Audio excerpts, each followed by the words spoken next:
সারা দেশে একযোগে শুরু হওয়া অনূর্ধ্ব-১৯ জাতীয় ফুটবল লিগে বাজিমাত বিকেএসপির। ঢাকা জোন 2-তে চ্যাম্পিয়ন হয়েছে দেশের একমাত্র ক্রীড়া শিক্ষা প্রতিষ্ঠান।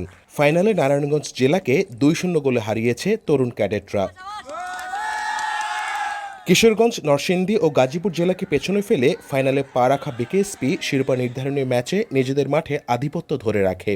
নারায়ণগঞ্জের বিপক্ষে প্রথমার্ধে সাবধানী শুরু করলেও দ্বিতীয়ার্ধে দারুণ ফুটবল নৈপুণ্যে আশিক আকন্দের গোলে এগিয়ে যায় প্রতিষ্ঠানটি।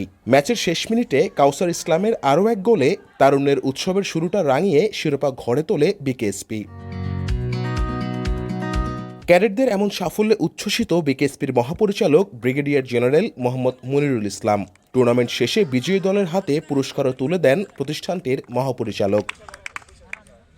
আমি প্রথমেই নারায়ণগঞ্জ দলকে একটা সবাই মিলে করতালির মাধ্যমে অভিনন্দন জানাই যে নারায়ণগঞ্জ দল বিকেএসপির চেয়ে অনেক ভালো ফুটবল খেলেছে। বিকেএসপি প্লেয়ার আমাদের এখানকার ট্রেনিংয়েই হচ্ছে গিয়ে শুধুমাত্র খেলোয়াড় তৈরি করা। এই ফুটবল প্লেয়াররা অন্যান্য সমস্ত যারা আমাদের খেলোয়াড় আছে তারা সকালবেলা ঘুম থেকে ওঠার পর থেকে শুরু করে সারাদিন খেলাধুলার সাথেই থাকে। তো তাদের জিম করা, ট্রেনিং সেশন সব কিছু হচ্ছে একজন ভালো খেলোয়াড় হওয়ার জন্য। তো সেরকম একটা টিমের সাথে নারায়ণগঞ্জ দল যেভাবে করে খেলে যাচ্ছিল একদম সমানে সমান ছিল।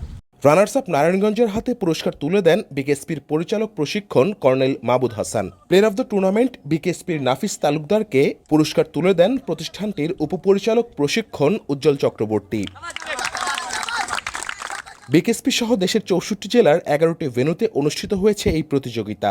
এমন আয়োজন দেশের ফুটবলে ফিরিয়ে আনবে নতুন উন্মাদনা। জাতীয় দলে মামুনুল এমিলি থেকে শুরু করে বর্তমানের মুরসালিনরা এসেছেন এই বিকেএসপি থেকেই। তাই বয়সভিত্তিক ফুটবলের এই আয়োজনকে আগামী ফুটবলার তৈরির মঞ্চ হিসেবে দেখছে বিকেএসপি। ঢাকা জোন 2 চ্যাম্পিয়ন হিসেবে গর্বিত বিকেএসপি। সবসময়ই দেশের ফুটবল উন্নয়নের পাশে আছে বাংলাদেশ ক্রীড়া শিক্ষা প্রতিষ্ঠান। BKSP news.